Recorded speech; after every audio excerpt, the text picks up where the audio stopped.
नमस्कार। खबर अभी तक की खास पेशकश सत्ता का महासंग्राम देख रहे हैं आप और मैं हूं आपके साथ नासिर कुरैशी। नामांकन की प्रक्रिया पूरी हो चुकी है और टाइम भी खत्म हो चुका है। चुनाव के मैदान में उतरने वाले सियासी दिग्गजों की तरफ से बड़े बड़े दावे किए जा रहे हैं। जिनको टिकट मिला वो खुशियां मना रहे हैं और जिनको नहीं मिला वो मायूस थे। लेकिन बहुत सौ ने अपनी ही पार्टियों को चुनौती दी और निर्दलीय चुनाव के मैदान में उतरे। किसी ने त्यागपत्र दिया, किसी ने नाराजगी का इजहार किया, किसी के दर्द को लेकर चर्चा हुई और किसी ने यह कहा जिनको टिकट मिला और जिनको नहीं मिला उनमें से बहुत सारी प्रतिक्रियाएं सामने आई।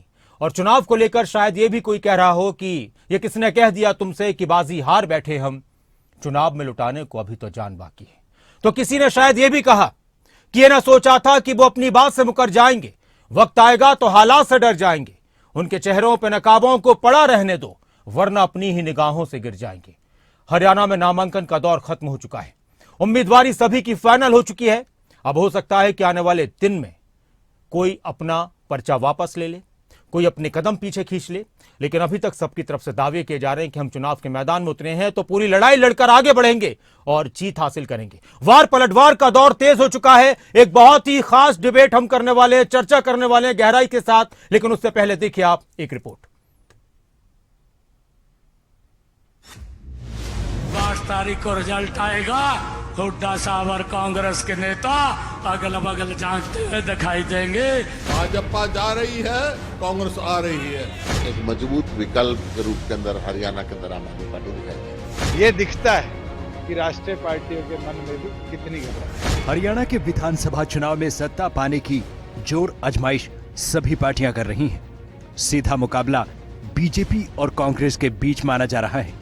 नामांकन का दौर खत्म हो चुका है और प्रचार युद्ध हरियाणा के सियासी रण में तेज है। चुनावी लड़ाई में बीजेपी उम्मीदवारों को उतारने की रेस में सबसे आगे रही है। 4 सितंबर को बीजेपी ने पहली लिस्ट जारी की तो आखिरी और तीसरी लिस्ट 12 सितंबर को नामांकन के आखिरी दिन जारी हुई। कांग्रेस की पहली लिस्ट 7 सितंबर को और आखिरी लिस्ट 12 सितंबर को नामांकन से कुछ घंटे पहले आई। बीजेपी की 3 लिस्ट में 90 उम्मीदवारों का ऐलान हुआ। कांग्रेस ने 5 लिस्ट में 99 कैंडिडेट घोषित किए। कांग्रेस ने भिवानी सीट सीपीआईएम के लिए छोड़ी है। आम आदमी पार्टी ने 7 लिस्ट में 90 उम्मीदवार उतारे हैं। हरियाणा में इनेलो बीएसपी और हलोपा का गठबंधन है। इनेलो बीएसपी ने सिरसा सीट हलोपा के गोपाल कांडा के लिए छोड़ी है। जेजेपी और आजाद समाज पार्टी कांशीराम का भी गठबंधन है। जेजेपी आजाद समाज पार्टी ने रानिया सीट पर निर्दलीय कैंडिडेट रणजीत सिंह का समर्थन किया है। हरियाणा के चुनावी रण में बीजेपी तीसरी बार जीत के हुंकार भर रही है तो कांग्रेस अब की बार सत्ता परिवर्तन का दम भर रही है। हुड्डा कह रहे हैं कि बीजेपी जा रही है। आइयो 5 तारीख को वोटिंग है और जब 8 तारीख को रिजल्ट आएगा हुड्डा साहब और कांग्रेस के नेता अगल बगल झांकते हुए दिखाई देंगे। या क्या बनगी भाई हमारे साथ। ये हालात हरियाणा प्रदेश की जनता करने वाली है। क्योंकि आज पूरे हरियाणा में एक हवा चल रही है। मैं सारे हरियाणा में घूम रहा हूं। 36 बिरादरी ये फैसला कर चुकी है कि अगली सरकार कांग्रेस पार्टी की सरकार होगी। भाजपा जा रही है, कांग्रेस आ रही है। कांग्रेस और आम आदमी पार्टी के बीच गठबंधन नहीं हुआ तो आम आदमी पार्टी सभी सीटों पर ताल ठोक रही है, जबकि इनेलो बीएसपी और हलोपा गठबंधन और जेजेपी और आजाद समाज पार्टी का गठबंधन अपने लिए सियासी जमीन तलाश कर रहा है। युवाओं को रोजगार की गारंटी देगी। जब तक रोजगार नहीं मिलता 3,000 रुपये महीना देगी। वो सरकार बनेगी जिसमें व्यापारी खुश रहेगा, भयमुक्त वातावरण होगा, अपराध मुक्त वातावरण होगा, भ्रष्टाचार मुक्त वातावरण होगा और एक मजबूत विकल्प के रूप के अंदर हरियाणा के अंदर आम आदमी पार्टी दिखाई देगी। जबकि हमारे साथ बहुत सारी सहयोगी आएंगे और आने वाले समय में जब विधानसभा का चुनाव होगा तो फिर हरियाणा में हम लोग मिलकर के अपनी सरकार बनाने का काम करें। चुनाव शुरू हुआ है। कांग्रेस तो मैं यहाँ आ रहा था, जब तक अपनी एक सीट तो सीपीआई को देगी भिवानी को और एक सीट खुद डिक्लेयर कर बैठी। 2 सीटें तो डिसाइड भी नहीं कर पा रही थी। और ये दिखता है कि राष्ट्रीय पार्टियों के मन में भी कितनी घबराहट है। हरियाणा के सियासी संग्राम में दिग्गजों का नामांकन हो चुका है। सियासी शक्ति प्रदर्शन दिखाने की भी कोशिश की गई। तीसरी बार सरकार बनाने का संकल्प लेकर बीजेपी जनता के बीच है, तो कांग्रेस अपनी खोई जमीन को वापस पाने के लिए चुनावी लड़ाई लड़ रही है। हालांकि उम्मीदवारों के नाम के ऐलान के साथ टिकट न मिलने का दुख बीजेपी और कांग्रेस दोनों पार्टियों के नेताओं में बारी बारी दिखाई भी दिया है। कयास लग रहे थे कि चुनाव में बीजेपी के खिलाफ विपक्ष एकजुट होकर चुनाव लड़ेगा, लेकिन जैसे जैसे चुनाव का दिन नजदीक आया, नए समीकरण भी बने। जीत के दावे हर पार्टी की तरफ से हैं, विपक्ष अलग अलग गुटों में नजर आया है। विधानसभा चुनाव से पहले जेजेपी आजाद समाज पार्टी का गठबंधन है, इनेलो बीएसपी और हलोपा का गठबंधन, आम आदमी पार्टी और कांग्रेस का अलग अलग चुनाव लड़ना है। विपक्ष का बिखराव कहीं ना कहीं हरियाणा चुनाव में बीजेपी और कांग्रेस दोनों के लिए चिंता की बात बन सकता है। ब्यूरो रिपोर्ट, खबरें अभी तक। तो सत्ता का महासंग्राम लगातार चल रहा है और सभी की तरफ से जीत के दावे किए जा रहे हैं। हर चुनाव बहुत अहमियत रखता है, महत्वपूर्ण होता है, लेकिन इस बार के चुनाव में और भी बड़े बड़े दावे किए जा रहे हैं। बीजेपी के नेता बार बार ये कह रहे हैं कि हम तीसरी बार जीत की हैट्रिक लगाने जा रहे हैं, क्योंकि हमने 10 साल इतने काम किए कि हरियाणा में किसी सरकार ने काम नहीं किए। कांग्रेस के नेता हिसाब मांगने 10 साल के शासनकाल का और कह रहे हैं कि अब तो बीजेपी जा रही है और कांग्रेस आ रही है, माहौल बदल चुका है, लोग परेशान हैं। इनेलो की तरफ से और जो इनेलो बीएसपी का गठबंधन और अब हलोपा भी उसमें शामिल हो चुकी है, तो ये दावा किया जा रहा है कि सत्ता की चाबी इस बार हमारे पास रहने वाली है और जब हमारी सरकार आएगी तो फिर जनता से किए गए वादे पूरे किए जाएंगे और इस बार बिना हमारे सरकार नहीं बनने वाली। जेजेपी का कहना है कि हमें कम आंकने की कोशिश मत कीजिए, हो सकता है कि अभी लग रहा हो कि कहीं ना कहीं कुछ परेशानियां हों, लेकिन हम पहले की तरह कुछ कमाल करने वाले हैं। और आम आदमी पार्टी के नेता बार बार ये कह रहे हैं कि अब तो हरियाणा की जनता बदलाव चाहती है और बदलाव की तस्वीर के रूप में उभर कर आम आदमी पार्टी निकलकर सामने आएगी और हरियाणा में झाड़ू धड़ाधड़ चलने वाली है। तो सभी की तरफ से दावे किए जा रहे हैं, लेकिन इसी बीच टिकटों को लेकर बहुत सारी गहमा गहमी रही। टिकटों को लेकर इंतजार लंबा करना पड़ गया। आप अंदाजा लगाइए कि आज नामांकन का आखिरी दिन था, 12 सितंबर नामांकन का आखिरी दिन था और नामांकन के आखिरी दिन, नामांकन के वक्त के खत्म होने से थोड़ी देर पहले तक, कुछ घंटों पहले तक, 3-4 घंटे पहले तक ही टिकटों का ऐलान हुआ। खबरें भी थी कि जिन जिन उम्मीदवारों को पार्टियों की तरफ से फाइनल कर दिया गया था, उनको एक रात पहले कह दिया गया था, खासतौर से कांग्रेस पार्टी में, कि आप तैयारी रखें, बस औपचारिक घोषणा होने वाली है। नामांकन को लेकर घमासान और साथ में टिकटों को लेकर घमासान वो लगभग सभी पार्टियों में देखने को मिला। खासतौर से कांग्रेस में ज्यादा था तो बीजेपी में भी देखने को मिला और जिन लोगों को टिकट मिल गई वो खुश थे, जिनको टिकट नहीं मिली वो नाखुश नजर आए और जिनको टिकट नहीं मिली तो शायद वो ये कह रहे हों कि एक शख्स पास रहकर भी समझा नहीं मुझे, इस बात का मलाल है, शिकवा नहीं मुझे, मैं उसकी बेवफाई को इल्जाम कैसे दूं, उसने तो इब्तिदा से ही चाहा नहीं मुझे, पत्थर समझ के पांव की ठोकर पर रख दिया, अफसोस तेरी आंख ने परखा नहीं मुझे। जिनको टिकट नहीं मिली उनके आंसू भी आए, उनकी नाराजगी भी आई, उनकी बगावत भी सामने आई, और जिनको टिकट मिल गई तो वो शायद ये कह रहे हों कि इस करम का शुक्र अदा कैसे करूं।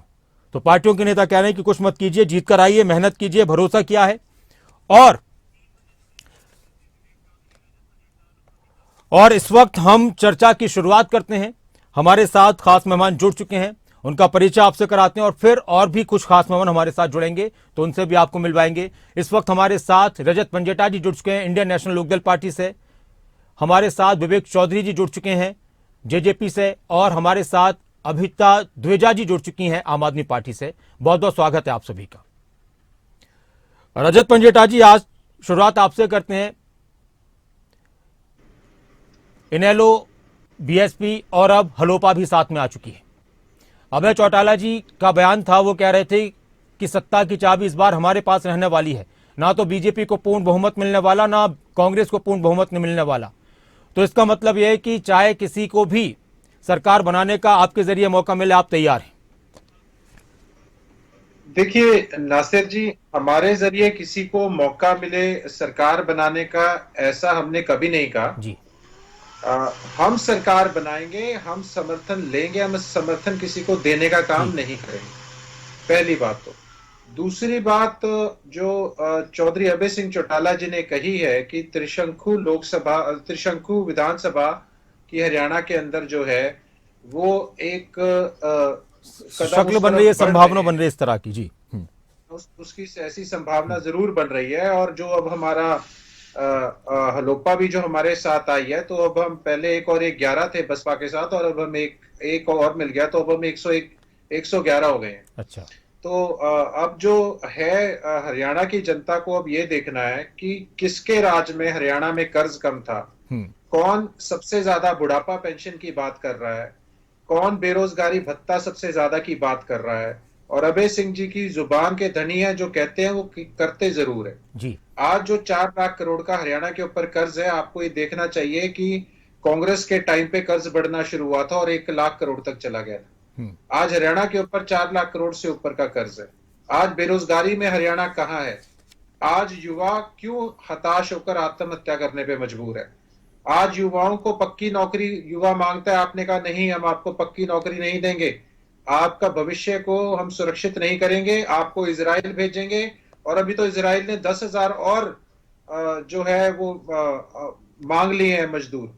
तो अब मजदूरी के लिए आप जंग के क्षेत्र में हरियाणा के युवाओं को भेजेंगे हरियाणा में, मगर उनको पक्की नौकरी नहीं देंगे, और अग्निवीर जैसी योजनाएं लाएंगे, ओपीएस को लागू नहीं करेंगे, तो हरियाणा के किसान की आय दुगनी नहीं करेंगे, किसान को भी आत्महत्या करने पे मजबूर करेंगे, नशे में युवाओं को धकेलेंगे, पढ़े लिखे बेचारे युवा बेरोजगार हैं।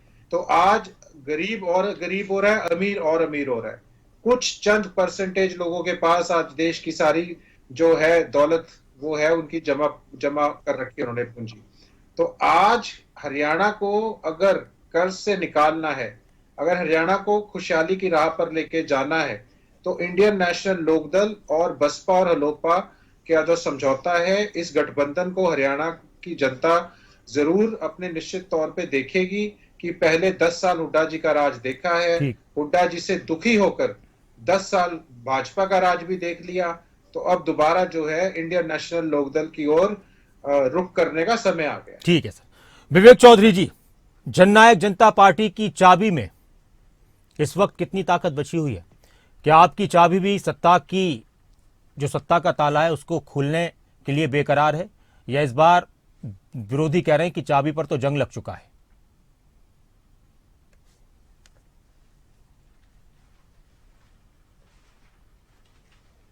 विवेक चौधरी जी, विवेक जी, आवाज आपकी नहीं आ पा रही है। मैं दोबारा से आपके पास आऊंगा इसी सवाल को लेकर। शायद आपने अच्छा, आ गई आवाज। ठीक है। हेलो जी, आ गई आपकी आवाज। हेलो, ठीक है, बोलिए। नासिर भाई, ये तो 8 तारीख को पता लगेगा कि चाबी को जंग लग चुका है या ताला और चाबी दोनों हमारे पास है। हम तो एक चीज जानते हैं नासिर भाई, आज कहने वाले कुछ भी कहते रहे, आज दोनों राष्ट्रीय दलों की लिस्टों की लिस्ट आने के बाद किस तरह की हड़बड़ाहट दिखी दोनों पार्टियों में और भागा दौड़ी लगी, वो सबके सामने है। एक तो सबसे पुराना अपने आप को जो दल कहता है, उसकी तो मजबूरी देखिए कि आज जब कुछ घंटे रह गए नॉमिनेशन भरने के, उस टाइम पे इनकी लिस्ट आती है, और उसके बाद जो भगदड़ मचती है पार्टी के अंदर। आज कितने ही कांग्रेस के नेताओं ने आजाद फॉर्म भरने का काम किया। हम तो ये जानते हैं कि आज जनता दोनों ही पार्टियों को देख चुकी है, दोनों राष्ट्रीय दलों को देख चुकी है, चाहे वो कांग्रेस हो चाहे वो बीजेपी हो। आज जनता चाहती है बदलाव करना, और जनता चाहती है युवा सरकार बनाना। आज 2 युवाओं का गठबंधन, आदरणीय दुष्यंत चौटाला जी और आदरणीय चंद्रशेखर जी का जो साथ है, उसको जनता पसंद कर रही है। और आने वाले समय में 8 तारीख को जब नतीजे आएंगे, तब देखिएगा कि किस तरह हरियाणा के अंदर युवा सरकार बनाने का काम जननायक जनता पार्टी और एएसपी गठबंधन करेगा। हम तो एक चीज देख रहे हैं नासिर भाई, आज तमाम पार्टियों की लिस्ट आ चुकी है, तमाम नॉमिनेशन फाइनल हो चुके हैं। नॉमिनेशन आज के बाद नहीं होने, जो नॉमिनेशन थे फाइनल हो चुके हैं, सभी कैंडिडेट्स आ चुके हैं। आप सभी कैंडिडेट्स की लिस्ट उठा के देख लीजिए कि आज सबसे ज्यादा युवाओं को अहमियत किसने दी, सबसे ज्यादा महिलाओं की भागीदारी किसने दी। हम तो ये कहते हैं आज किसान कमेरा हर वर्ग को हमने उठाने का काम किया, चाहे व्यापारी वर्ग है चाहे छोटा दुकानदार है, सभी को एक साथ लेके चलने का काम किया। मैं आपको बताना चाहूंगा, आज युवा बढ़ चढ़ के जननायक जनता पार्टी के साथ आ रहे हैं। और बौखलाहट आप ये देख सकते हैं एक राष्ट्रीय दल की कि आज पूर्व के मुख्यमंत्री नायब सिंह सैनी जी वो कहते दिखे कि 8 तारीख तक अधिकारी संभल जाए, नहीं तो चूड़ी टाइट कर दूंगा।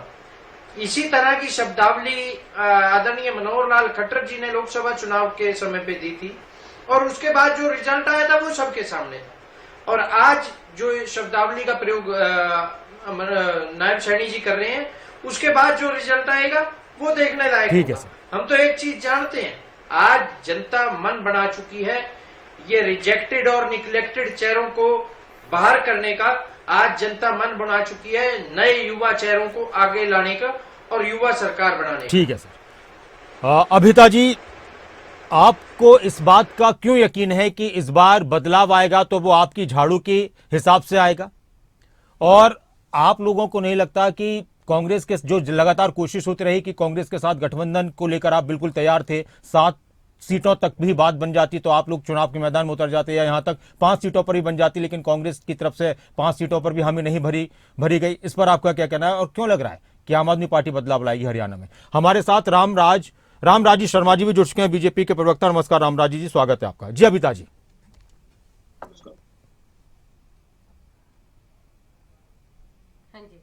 सबसे पहले तो आपके सभी दर्शकों को और जितने भी साथी प्रवक्ता आपको नमस्कार।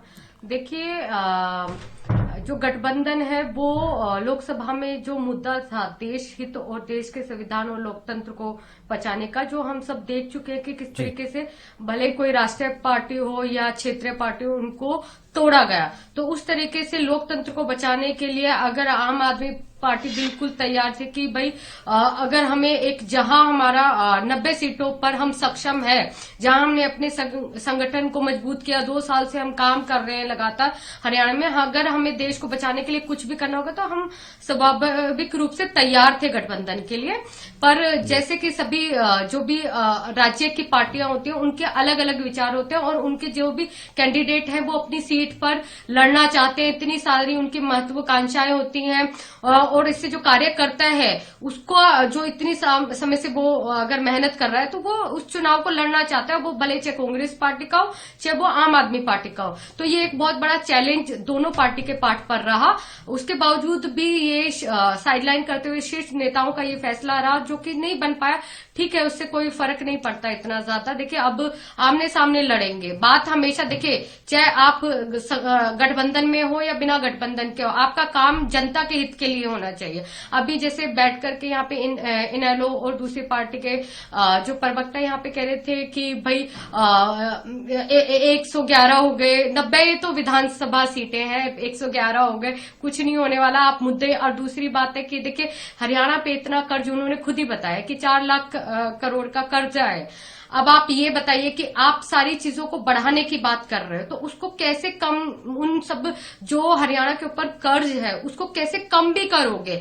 आपके जो शीर्ष नेता है सब आ भी जाते हैं और वो इतने वादे करते हैं, उसको करने का तरीका क्या है? इनके पास कोई मॉडल नहीं है, इनके पास कोई विचार नहीं है। और आम आदमी पार्टी उसी विचार और उसी मॉडल की बात कर रही है, वो शिक्षा के बारे में। और कभी भी आप देखिए कि सबसे बड़ी कमी जो हर पार्टी में ये आता है कि वो शिक्षा और स्वास्थ्य को लेकर बात नहीं करे, जहां पर शिक्षा का इतना बुरा हाल है। और स्वास्थ्य में हम सब जानते हैं कि आयुष्मान कार्ड के निजी अस्पतालों में इलाज भी नहीं होता। तो आज और वहां बेरोजगारी, तो आप बेरोजगार हो, आपके जो बेसिक चीजें, आप शिक्षा और जो स्वास्थ्य, उन पर इतना खर्चा बढ़ चुका है कि हर जो हरियाणा का हर घर में सब महंगाई से त्रस्त है। तो इन सारी समस्याओं को लेकर आम आदमी पार्टी 90 की 90 सीटों पर आई हुई है। और वो बिल्कुल जो हमारी सत्ता परिवर्तन, जो हम एक बहुत बड़ा विकल्प बनेंगे बीजेपी और कांग्रेस के बाद, वो ये लोकसभा के चुनाव में भी आप देखिए कि तीनों पार्टी, बसपा, इनेलो, जसपा के तीनों को मिला लिया, उससे ज्यादा वोट शेयरिंग था। तो आप ये देखिए कि जनता हमको चाहती है, यही कारण है कि देखिए ये तीसरा सबसे बड़ा विकल्प रहेगा। ठीक है मैम, आते हैं दोबारा आपके पास। रामराजी शर्मा जी, किस तरह की चुनौतियां इस वक्त सामने आ रही हैं बीजेपी के सामने? दावे तो आप लगातार कर रहे हैं कि तीसरी बार जीत की हैट्रिक लगाएंगे, लेकिन विरोधी दलों का यह कहना है कि बीजेपी से तो सारे वर्ग परेशान है, बीजेपी को तो हरियाणा से अब सत्ता से बेदखल करने का लोग इंतजार कर रहे हैं। देखो हमारे से कोई भी वर्ग परेशान नहीं है, हमारे लिए कोई चुनौती है, लेकिन ये दल जरूर परेशान है। जो कहते हैं ना ये दल, ये कह रहे हैं वो परेशान, वो ये खुद परेशान है, क्योंकि इनको लग रहा है भाई केंद्र सरकार में जैसे तीसरी बार हमारी सरकार बनी है, हरियाणा में भी देवतुल्य जनता जनार्दन के आशीर्वाद से तीसरी बार हमारी सरकार बनने जा रही है। भाई जिस तरह से हमने विकास कार्य किए हैं, अपना आप में उदाहरण है, चाहे केंद्र में हो चाहे प्रदेश में हो। और ये भाई कह रहे हैं, भाई ये नौकरियों की बात कह रहे थे, ये प्रदेश की जनता को तय करना है। भाई आपको वो सरकार चाहिए जिसने नौकरियां खाली थी, जिनके आका की नौकरी घोटाले में सजा हुई थी, या वो सरकार चाहिए जो अपने क्षेत्र तक नौकरियां देता था? मुख्यमंत्री क्षेत्र से बाहर वालों को तो देता ही नहीं था। क्या निवासी हलकों के बच्चे नहीं पढ़ते? खाली मुख्यमंत्री के क्षेत्र के बच्चे पढ़ते हैं। मैं समझता हूं जिस तरह से आज हरियाणा में किसान मजदूर का बेटा, गरीब का बेटा, जिसकी 3 पीढ़ी खाली चली, कोई चपड़ासी नहीं लगता था, आज बिना खर्चे बिना पर्ची के मेरिट के आधार पर हमारी सरकार में क्लास 1 अफसर लग रहा है। ये हमारी सरकार लगा रही है, ये नायब सिंह सैनी सरकार लगा रही है। और मैं बताना चाहूंगा, हमने 5 सीटें जीती है तीसरी बार। क्योंकि ऐसा है, पहले क्या होता था मैं आपको बताना चाहूंगा नासिर भाई जी। पहले जिस पार्टी की भी सरकार होती थी तो दोबारा 2 योजना के बाद में तीसरी बार उसको मौका नहीं मिलता था। बिल्कुल। हमारी सरकार एक ऐसी सरकार है जिसको तीसरी बार मौका मिला है, और हरियाणा में 5 सीटें हमने तीसरी बार जीती हैं।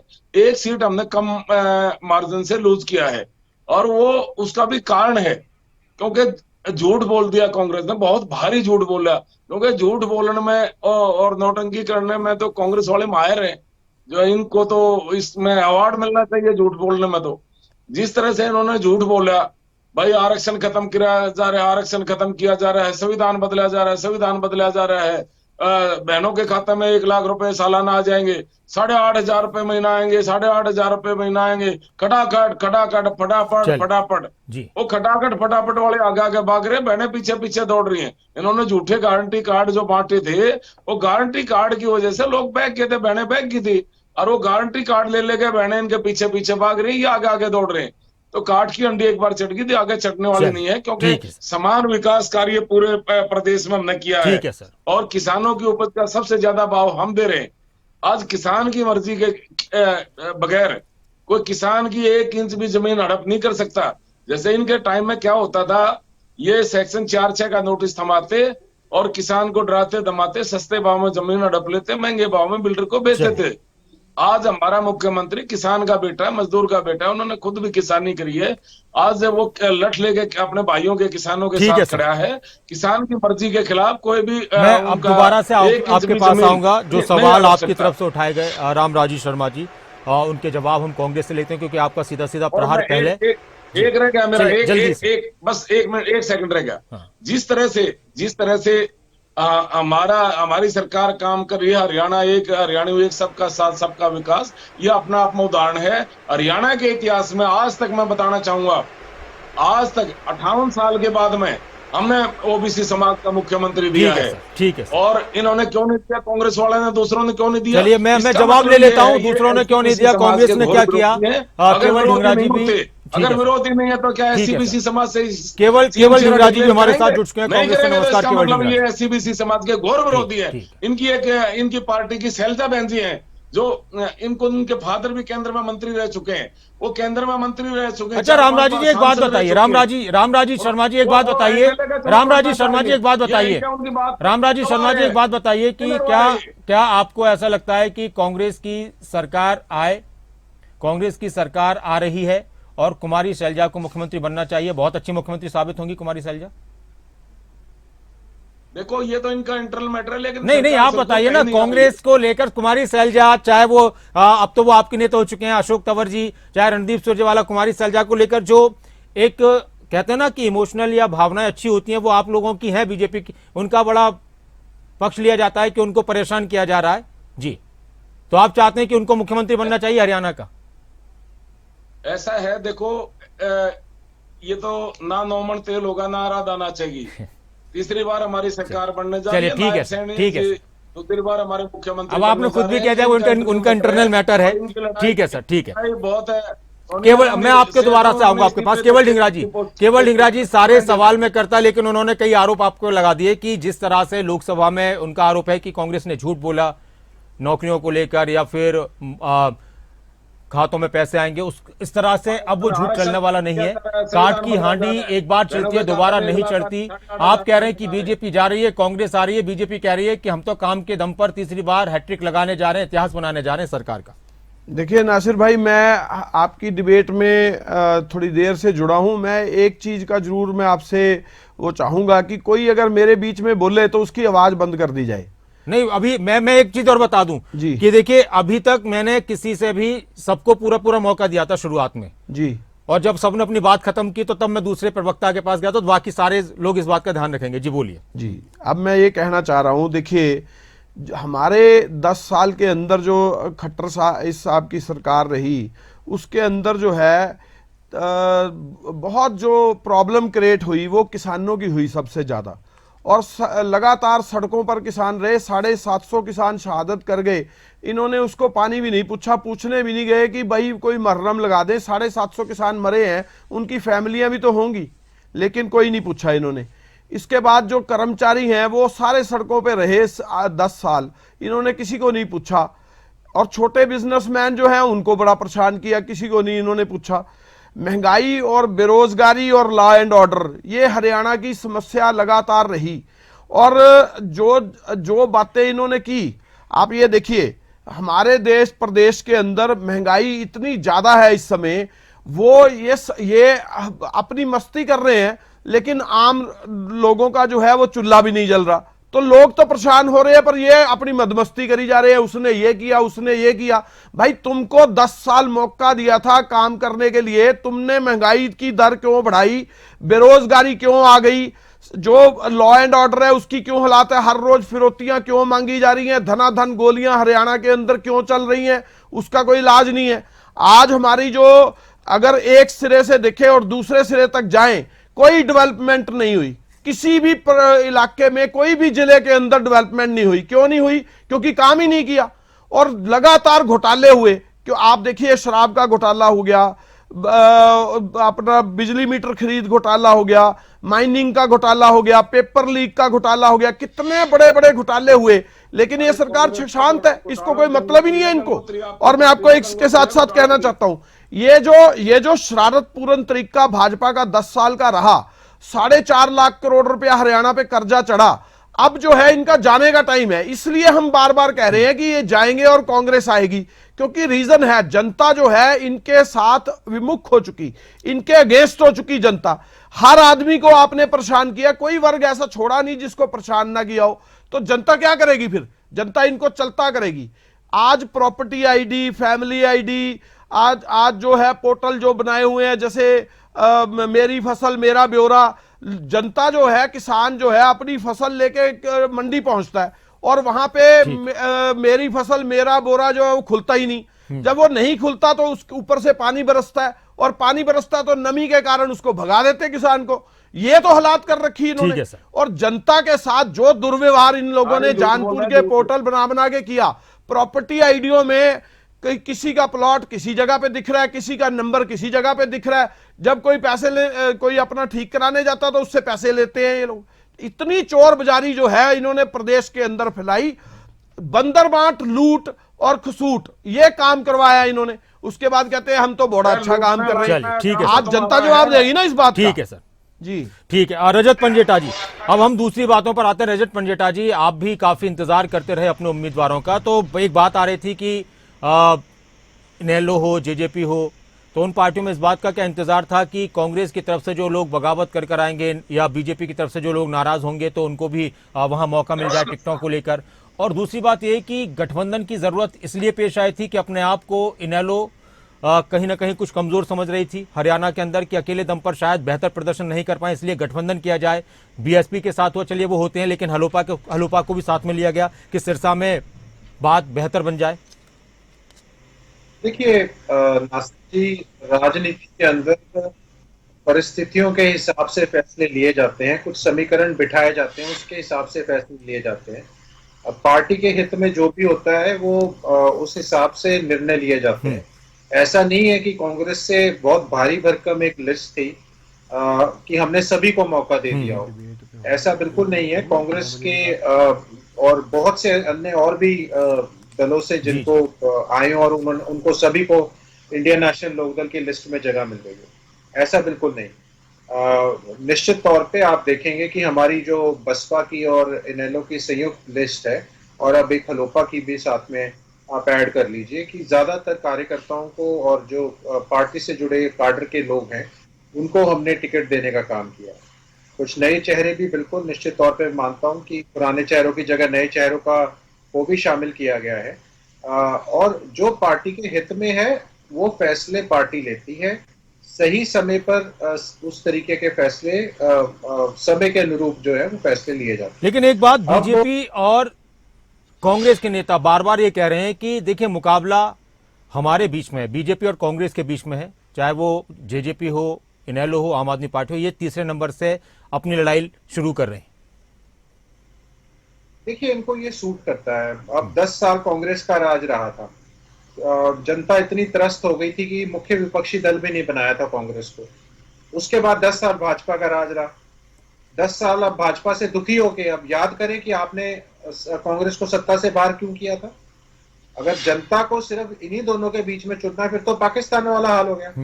10 साल कांग्रेस जूते मारेगी, 10 साल भाजपा जूते मारेगी, प्रदेश को कर्ज के नीचे डुबाएगी, देश को कर्ज के नीचे डुबाएगी। नीतियां ये बनाते हैं, जनता को बेवकूफ बनाते हैं। अब जीएसटी कांग्रेस बनाने वाली थी, लागू इन्होंने कर दिया। ओपीएस का मुद्दा भाजपा ने गायब कर दी, हुड्डा साहब ने हरियाणा से गायब कर दी। एसवाइएल की बात आई तो प्रेसिडेंशियल रेफरेंस के लिए भेज दिया।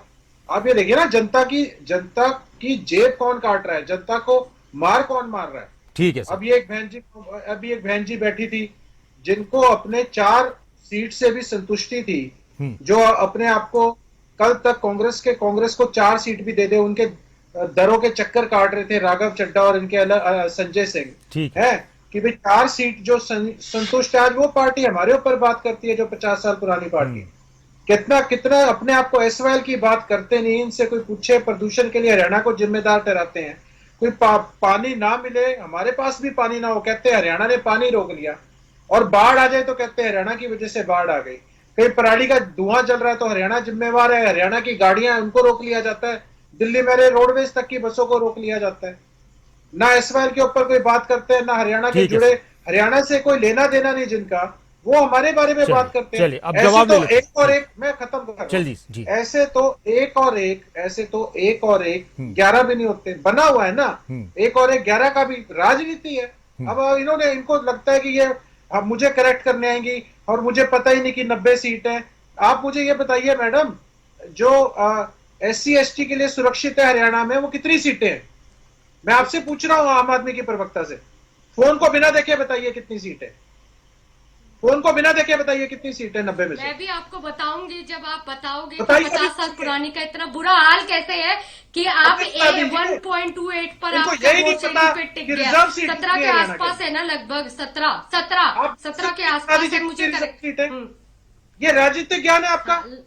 छोड़िए फोन, आपको भी देख के लीजिए, आपके पास कही है आवाज। छोड़िए फोन, राजनीतिक आपका ज्ञान मुझे बताइए ना। आपको तो फिर भी थोड़ा कुछ आता है। आपके अभय चौटाला जी को कुछ आता है? आपको आता है? अबे हम तो कह रहे हैं हम तो नई पार्टी है। आप तो 50 साल पुरानी पार्टी है, तब भी आप अभी तक आप पूरी सीटों पर 90 सीटों पर आपके उम्मीदवार नहीं है।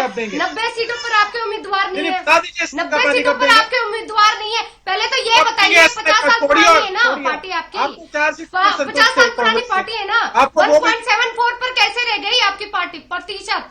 1.74 पर कैसे रह गई प्रतिशत? आप देखिए, आप तो 50 साल पुरानी है ना। लोकसभा में भी 1.74 वोट था मैडम। हम तो कह रहे हैं, हम अभी सीख रहे हैं, हम तो जान रहे हैं, हम तो समझ रहे हैं। 2019 में जजपा के साथ मिलकर आपका 4.8 था। इस बार आपका लोकसभा में 1.74 वो भी कांग्रेस का मिलाके, और 2019 में आपका 2019 में 2.44। आप अच्छा नहीं, उत्तराखंड बता दीजिए क्यों नहीं जीते? सुनिए, 2019 में 2.44%। 50 साल पुरानी, 50 साल पंजाब पार्टी आपने क्यों हार गए? आप 50 साल पार्टी हिमाचल बता दीजिए, आप यूपी बता दीजिए, अरे कोई तो स्टेट बता चलिए दीजिए। एक चीज के साथ मिलकर दिल्ली हार गए। कोई स्टेट तो बताइए। 4% आपका प्रतिशत है। आप 50 साल पुरानी पार्टी, आप 50 90 साल का पुरानी क्या बता रहे थे हरियाणा की? 2.44 आप दिल्ली के अंदर और आपका अभी सुपड़ा साफ हो लोकसभा में गया। कितना आया? आपका गोवा में सुपड़ा साफ हो गया, 1.74 गुजरात में हो गया, यूपी में हो गया, उत्तराखंड में हो गया। किस बात की पार्टी हो आप? नेता पढ़े लिखे, पार्टी हो? अनपढ़ है आपके शीर्ष नेता। आप अलायंस के बाद आपका अपने शीर्ष सुपड़ा साफ हो गया, नेतृत्व आप हमारे ऊपर अनपढ़ कमेंट है। कर रहे हो। आपका शीर्ष कल तक नेतृत्व कांग्रेस के दरवाजे के अनपढ़ है। चक्कर काट रहे थे आप। आपकी भीख में 50 चलिए अब इसका एक जवाब और ले लेते हैं सर। अब इस बहस को देखिए, अब चुनाव में सबका इस बार पता चल जाएगा, क्योंकि 90 सीटों पर आप और वो सारे के सारे लोग अपने दावे कर रहे हैं। अमिता जी एक सवाल आपसे ये था, एक और सवाल उन्होंने किया। एक के बराबर है, आप जानबूझ के इंपॉर्टेंस के लिए ऐसी बात करते हैं। अमिता जी हमारी कोई आपसे एक मिनट, रजत जी, अमिता जी एक बात उन्होंने कही कि 4-5 सीटों के लिए आप कांग्रेस से लगातार गठबंधन करने के लिए तैयार थे, कोशिशें की जा रही थी। लगातार आप 5 सीटों पर ही मान जाते, लेकिन कांग्रेस ने 5 सीटों पर भी हामी नहीं भरी, तो आपको फिर इसलिए अब चुनाव के मैदान में उतरना पड़ा। जब मेरी बात स्टार्ट भी हुई थी, देखिए मेरी बात जब स्टार्ट हुई थी, मैंने उसी टाइम कह दिया था कि हमने लोकतंत्र और संविधान को लेकर, जहां पर हमारी पार्टी 90 सीटों पर मजबूत है, उसके बावजूद भी हम लोकतंत्र के लिए जो हमारा एक मुद्दा है, अभी भी हमारे जो शीर्ष नेतृत्व है वो जेल में है, और हम देखिए लेवल प्लेइंग फील्ड भी नहीं है, उसके बावजूद हम इस त्याग करने के लिए, सेक्रीफाइस करने के लिए, मैं अब इस पर एक बहुत जल्दी इस पर एक जवाब ले लेता हूँ। केवल ढींगरा जी, आप लोग ये कहते हैं कि हम लोकतंत्र बचाने की लड़ाई लड़ रहे हैं, संविधान बचाने की लड़ाई लड़ रहे हैं, और आप ये भी कहते हैं कि सरकार जो है वो विपक्ष के नेताओं को परेशान कर रही है। आप सुन रहे हैं आम आदमी पार्टी की प्रवक्ता को, वो कह रही है कि हम बड़ा त्याग करने के लिए तैयार थे लोकतंत्र बचाने के लिए, लेकिन आपने उनका साथ नहीं दिया, 5 सीटें भी नहीं दी, वो यहां तक भी आ गए थे, जबकि 90 सीटों पर लड़ने के लिए तैयार थे, वो तैयारी थी उनकी। देखिए नासिर भाई, हम शुरू से ही कह रहे थे कि कांग्रेस हरियाणा के अंदर सक्षम है, वो किसी के साथ किस तरह से हिस्सा डालेगी। हमारा इंडिया गठबंधन में इनके साथ जरूर हम साथ हैं, लेकिन हम हरियाणा लेवल पे हमारे मुद्दे अलग अलग हैं, इनके मुद्दे अलग हैं, हमारे मुद्दे अलग हैं। ये सिर्फ अपनी अपनी बात करते हैं। पहले तो पंजाब का जो सुप्रीम कोर्ट का ऑर्डर आया हुआ है एसवाइल का, उसका पानी हरियाणा के लिए खुदाई कंप्लीट करवाएं। हम तो बार बार कहते हैं, लेकिन जो भगवंत मान है वो मुकरते हैं। हमारे मुद्दे डिफरेंट हैं, हम इनकी बात नहीं सुनना चाहते, इसीलिए हमने बार बार कहा था कि हमारा हरियाणा के अंदर गठबंधन नहीं है। पर यहाँ पे बात चली कि हमारे 10 साल के अंदर कोई काम नहीं हुआ। मैं एक बार थोड़ा सा बात में आऊंगा। केवल ढींगरा जी, मैंने इस पर जवाब लिया। अब नंबर है उनका विवेक चौधरी जी का। विवेक चौधरी जी, आपने एक बात कही थी कि इन पार्टियों में भगदड़ मची हुई है, टिकटों के बाद भगदड़ मची, बगावत हुई, नाराजगी हुई, ये सारी चीजें हुई। सर, एक सवाल ये खड़ा हो रहा है कि आपकी पार्टी के सारे विधायक चले गए छोड़कर। इसको आप छोटी बात मानते हैं? इसको भगदड़ नहीं मानते आप कि सारे के सारे चले गए? क्या उन लोगों को ये लग रहा था कि जेजेपी बहुत कमजोर हो चुकी है इस वक्त?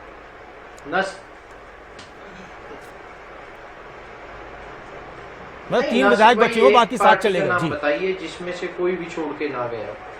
आज चुनाव का मैं बता रहा हूँ ना, तमाम पार्टियां, जितनी पार्टियां पैनल पे हैं, इनमें से एक का नाम बता दीजिए कि जो ना छोड़ के जिसमें से कोई गया हो। हम तो एक चीज जानते हैं, विधायक बनाए किसने थे? पार्टी ने बनाए थे, पार्टी के कार्यकर्ताओं ने बनाए थे। अब फिर देखिएगा, अब फिर बनाएंगे।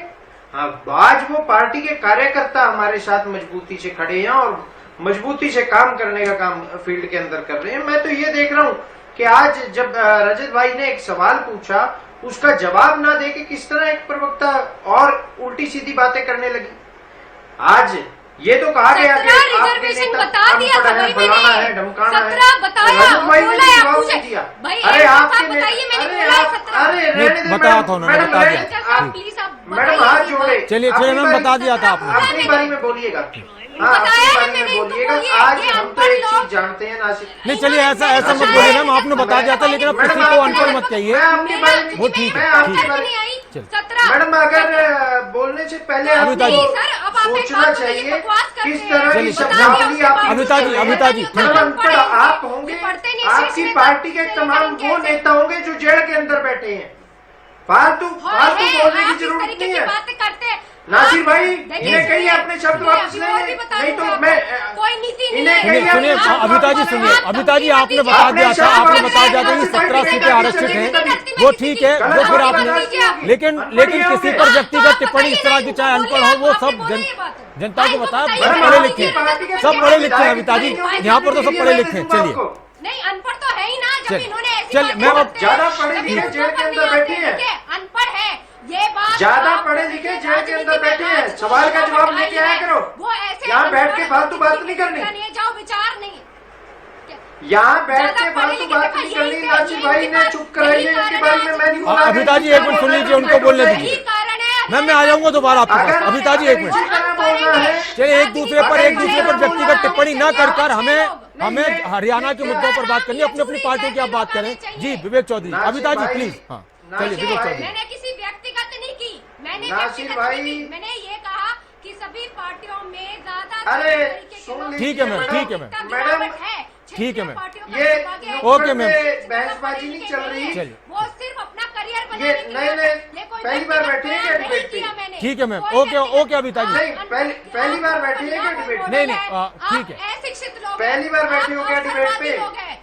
आप हरियाणा की जनता चलिए का मैम अभिता जी प्लीज पहली- अभिता जी अभी पहली मैं आ बार जाऊंगा बैठी मैडम है आपके क्या? पास मैडम आपके पास मैं आ पहली जाऊंगा बार अभिता बैठी जी है क्या? फैक्ट्स भी नहीं कैलकुलेट किए थे। चलिए चलिए विवेक जी अपनी बात पूरी कीजिए ठीक है हाँ जी। पानी पी लो मैडम।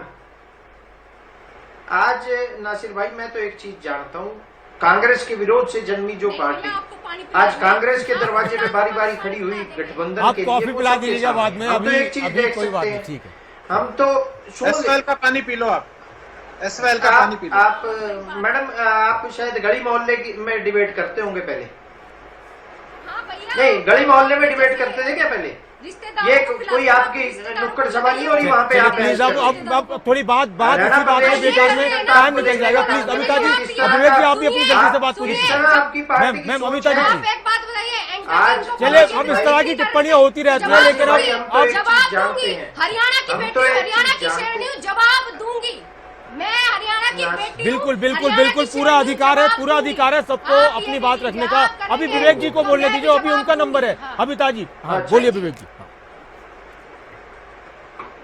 मैं आ रहा हूँ रामराज जी आपके पास इनके पास हैं।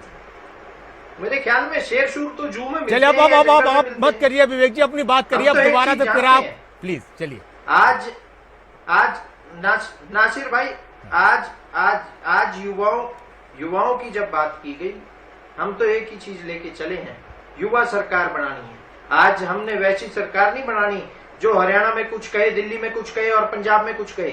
आज कांग्रेस की अगर बात कर ले मैंने पहले भी पूछा था कि कांग्रेस की लिस्ट आज आई है और उससे पहले इनका एक विकेट गिर गया बल्लभगढ़ में इनका कैंडिडेट नॉमिनेशन ही फाइल नहीं कर पाया।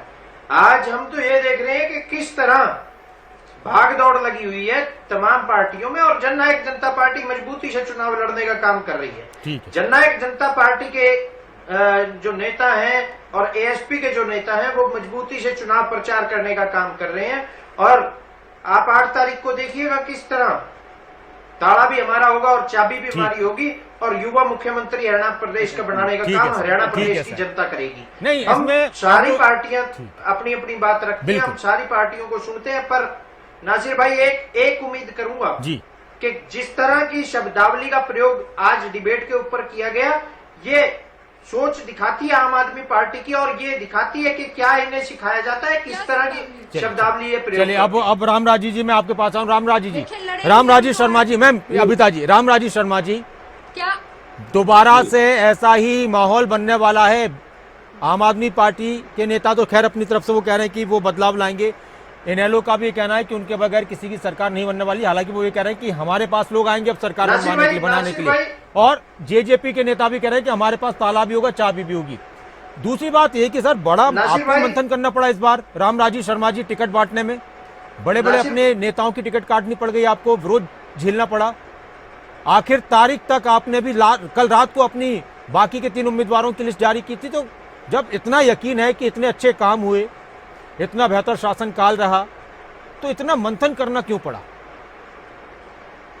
देखो नासिर भाई ये टिकट हमारा नासिर भाई एक सवाल और पूछ लीजिएगा रामविलास शर्मा जी नहीं जो ठीक है और रामविलास शर्मा जी की चलिए वो जवाब रामविलास शर्मा जी भी ठीक है ठीक है ठीक है उनके टिकट देने के मापदंड होते हैं भाई जिताऊ और टिकाऊ और जनता के प्रति उनका क्या समर्पण है, जनता में कितनी उनकी साख है और कितना वो परोपकारी है, कितना वो जनसेवक है। तो ये कई तरह के मापदंड होते हैं और समय समय पर पार्टी हर एक का सर्वे करवाती रहती है। तो ये मान ले हमारा पार्लियामेंट्री बोर्ड डिसाइड करता है किसको टिकट देना ना देना, लेकिन और पार्टियों से हमने पहले अपने कैंडिडेट डिक्लेयर करे हैं। ये अपना ये तो ठीक है, लेकिन आपने एक चीज और भी करी रामराजू शर्मा जी कि दूसरी पार्टियों से जो नेता आपकी पार्टी में आए उनमें से कई नेताओं को आपने धड़ाधड़ टिकट दे दिए और आपकी पार्टी के जो पुराने नेता थे उनमें रामविलास शर्मा जी का भी नाम है। वो भावुक भी हुए और उन्होंने कल तो नामांकन दाखिल कर दिया था अपना, लेकिन अब आपने समझा दिया या क्या हुआ जो भी आपने मना लिया, तो उन्होंने अब कह दिया कि पार्टी के कैंडिडेट का समर्थन करेंगे।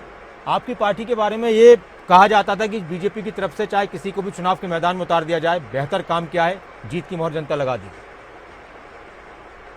देखो, विश्व का सबसे बड़ा संगठन है हमारा और बड़ी पार्टी है, हमारा कुनबा बड़ा हो रहा है, तो जो बड़ा परिवार होगा एक आध घटना हो जाती है, कोई बड़ी बात नहीं। रामविलास जी हमारे वटवर्ग से हैं, हमारे बड़े भाई हैं, सबके सब उसको उनको आदरणीय प्रोफेसर साहब को दादा कह के पुकारते हैं।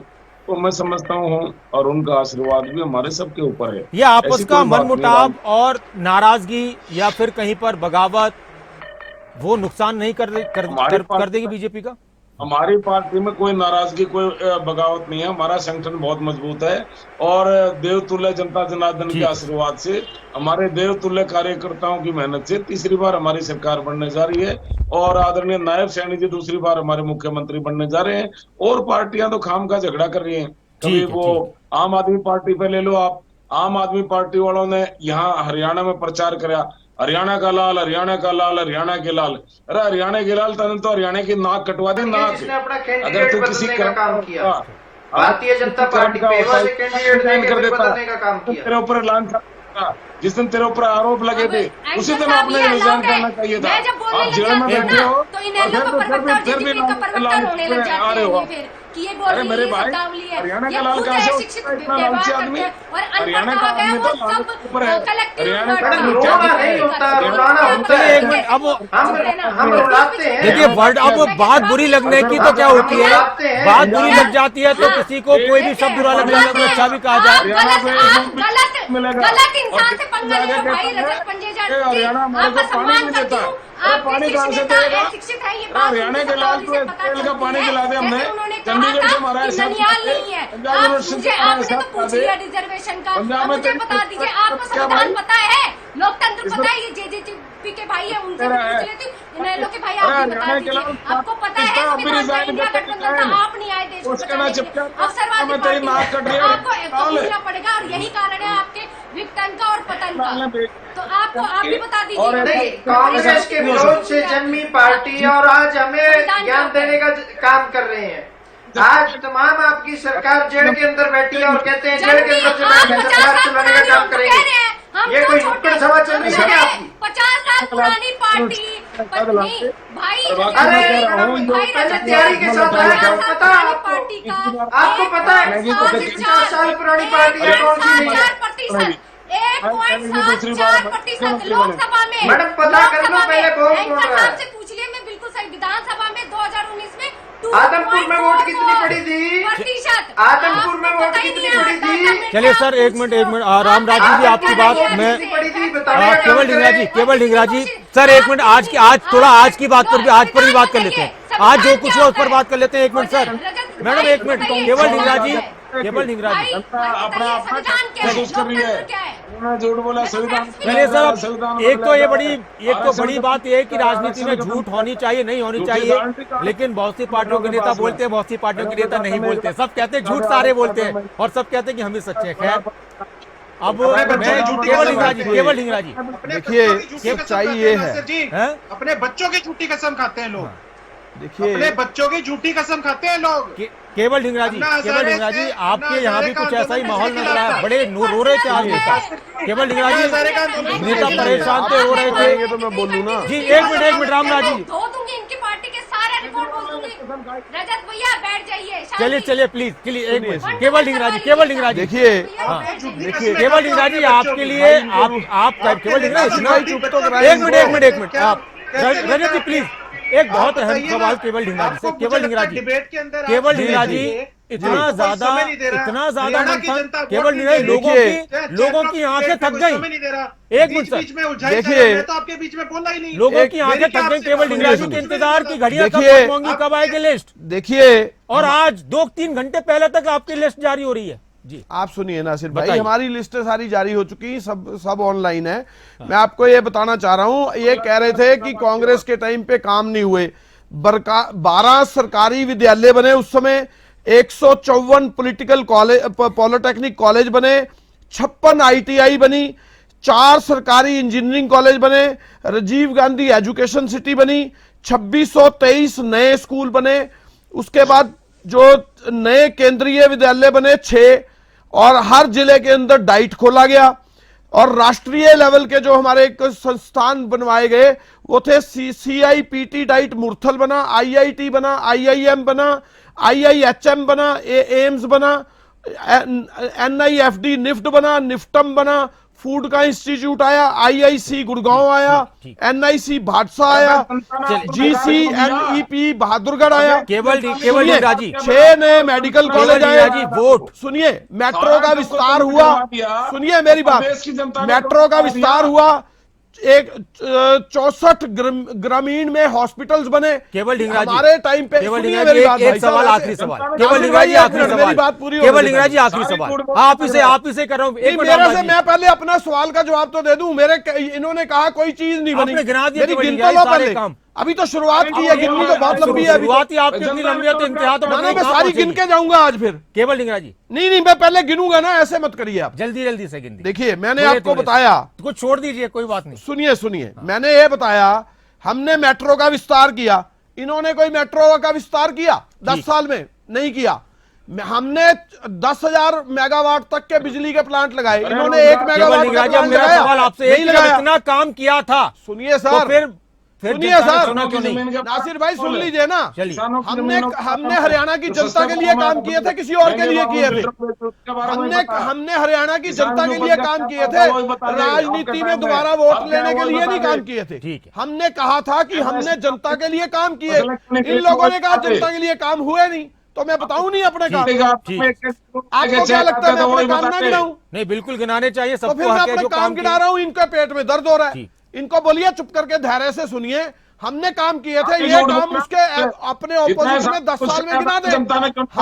हमने इतने स्कूल बनाए, 2600 कितने, इन्होंने 5000 स्कूल बंद कर दिए। इनको बताओ कितने बनाए थे स्कूल? आए ना मुद्दे पे। और मेट्रो का एक खंबा भी लगाया हो तो बता दे। हमने मेट्रो के इतने विस्तार किया, हमने बिजली के इतने 10,000 मेगावाट तक के प्लांट लगाए, इन्होंने 1 मेगावाट लगाई हो बता दे। हमने राष्ट्रीय लेवल पे, चले मैं उनसे केवल ढिंगरा जी, क्योंकि अब केवल ढिंगरा जी अब उनसे पूछ लेते हैं, बताएं कितने लेकर के आए? देखिए जी, रामराजू शर्मा जी, आखिरी प्रतिक्रिया आपकी। कांग्रेस का ये कहना है कि 10 साल पहले इतने काम किए गए थे, वो अलग बात है कि चुनाव हार गए, लेकिन अब जनता आपसे भी परेशान है। हम 10 साल का हिसाब अपना मांग रहे हैं। और आप अपना काम भी नहीं कर पा रहे, कांग्रेस आपसे हिसाब मांग रही है, हालांकि आप भी मांग रहे हैं। रामराजू जी, और आपका कहना है कि हमने इतने काम किए कि कभी भी इतने काम नहीं हुए, तो जनता कैसे विश्वास करेगी, किस पर करेगी? देखो ऐसा है, ये सारी झूठ बोलने लग रहा है। अगर इतने काम करे थे तो जनता ने इनको क्यों नकार दिया? ये लाइव है। अच्छा, जो मैंने गिनाए हैं वो सारे लाइव हैं, दिखते हैं, वो चल रहे हैं इस समय। अच्छा, दूसरा आप लोगों ने कितने बनाए वो जवाब दो ना। ये भी हिसाब दे। आपने जमींदारों की और महंगे अपने बिल्डरों, ये भी हिसाब दे।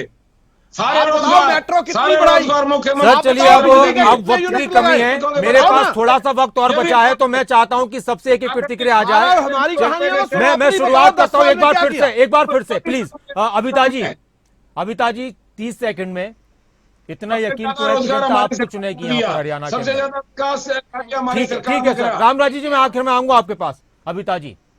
और कितनी सीटें आप देखिए, जीतेंगी? सरकार तो ऐसा देखो, लगता है कि सरकार बना लेंगी, किसी को नहीं लगता कि देखिए, आम आदमी पार्टी हाँ अपने जी, दम पर जनता- सरकार बनाए। लोग ये कह रहे हैं, आपके साथी प्रवक्ता ये कह रहे हैं।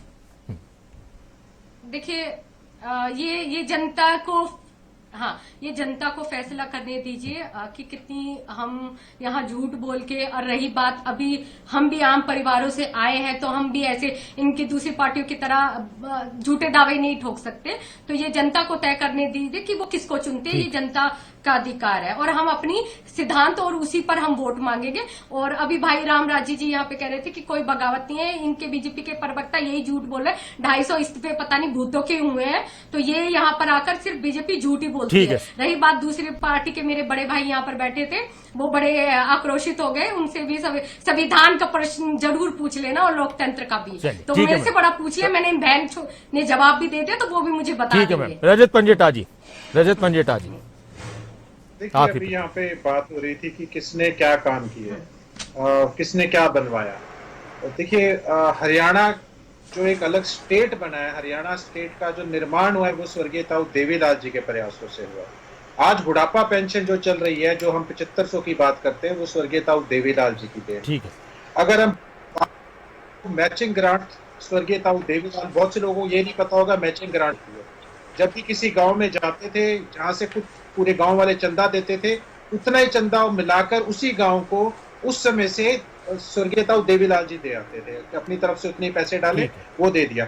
चूल्हा टैक्स, साइकिल के ऊपर से, ट्रैक्टर के ऊपर से, ट्यूबवेल का 10 पैसे, पहले 5 पैसे था, वो 10 पैसे फ्लैट रेट करना, ठीक है। किसानों के कर्ज माफ करने। मेरा बस बहुत छोटा सा संक्षेप में आपसे जवाब में चाहता हूं कि आपको इसलिए यकीन है कि इस बार आप लोग सत्ता में आ रहे हैं और सत्ता की चाबी आपके पास रहने वाली है। टैक्स माफ करना। ठीक है सर। रजत जी, ऐसी लिस्ट बहुत बढ़िया सरकार आपके द्वार के तहत, जो इंडियन नेशनल लोकदल। ठीक है। और सबसे बड़ी बात, इंडियन नेशनल लोकदल के अंदर स्टेट के ऊपर कर्ज नहीं था। स्टेट को हम रेवेन्यू सरप्लस स्टेट छोड़ के गए थे। अगर अगले फाइनेंशियल ईयर का ठीक है जो सर, बात करते ठीक है हैं, सर, तो ठीक है, तो हमने कर्ज ठीक है। लिया। रजत जी, उसकी बात- माफी के साथ मैं आगे बढ़ना चाहता हूँ। विवेक चौधरी जी, विवेक चौधरी जी, आखिरी पे 5 सेकंड में खत्म करो। चलिए 5 सेकंड जी, खत्म कीजिए। ओके, 5 सेकंड में खत्म करो। जब आज मैंने बात करी कि आज 4-4.5 लाख करोड़ का कर्ज है हरियाणा पे, आम आदमी की प्रवक्ता का IQ देखिए, उन्होंने जो कर्ज है उसके ऊपर क्वेश्चन नहीं उठाया।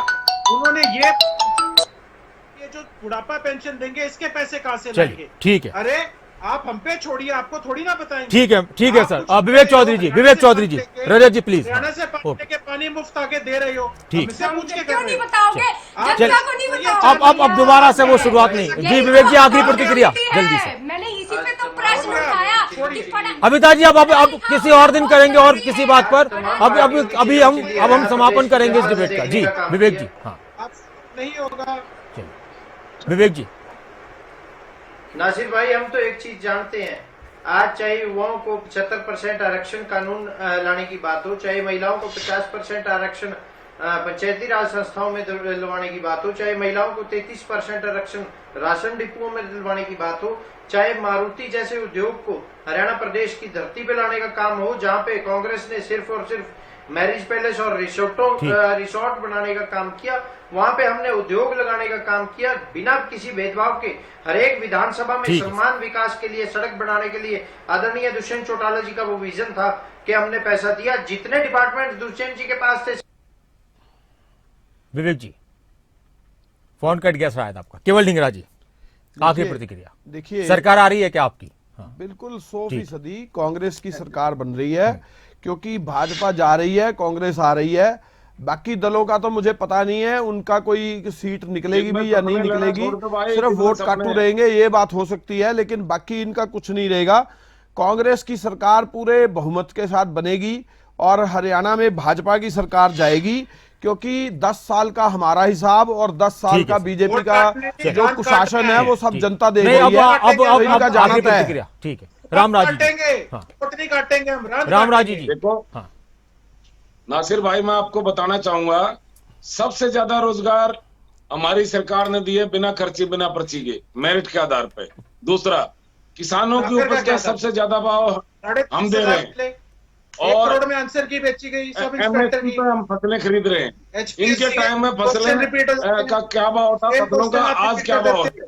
विकास कार्य सबसे ज्यादा हमारी सरकार ने, तो आपको भी लगता है कि आपकी सरकार आ रही है? सरकार ने कराई। आपको भी लगता है? और ये झूठ बोल के 4-5 सीटें हथिया के थे, प्रदेश की जनता जान चुकी है, वो जाग चुकी है और इनको जान भी चुकी है। ठीक है, इन्होंने झूठ बोला आरक्षण खत्म, ठीक है सर, बहुत बहुत बदला जा रहा है। झूठ बोला बहनों के खाते में 1 लाख आ जाएंगे, 8,500 रुपए महीना। चलिए, बहुत बहुत शुक्रिया सर। माफी के साथ अब इस चर्चा को, इस डिबेट को हम यहीं पर समाप्त करते हैं। बहुत बहुत शुक्रिया रामराजी शर्मा जी आपका, केवल ढिंगरा जी, विवेक चौधरी जी, अभिता द्विजा जी और रजत मंजेटा जी आपका बहुत बहुत शुक्रिया। राजनीति में जाहिर सी बात है, जब चुनाव होते हैं तो वार पलटवार होते हैं, सत्ता पक्ष और विपक्ष होता है तो एक दूसरे पर जमकर निशाना भी साधते हैं, सब अपने अपने काम का हवाला देते हैं और अपने अपने वादों के हिसाब से जनता के सामने बड़े बड़े दावे करते हैं। जनता को यकीन करना है, समझना है और यह देखना है कि किसने अपने अपने वक्त में क्या कुछ किया है। सभी इस वक्त इस उम्मीद को लेकर आगे बढ़ रहे हैं कि जनता उनकी बातों पर विश्वास करेगी और उनकी बातों पर मोहर लगाएगी और उनको चुनाव जिताएगी। 8 तारीख को पता चल जाएगा कि हरियाणा की जनता चाहती क्या थी और उसने क्या फैसला दिया।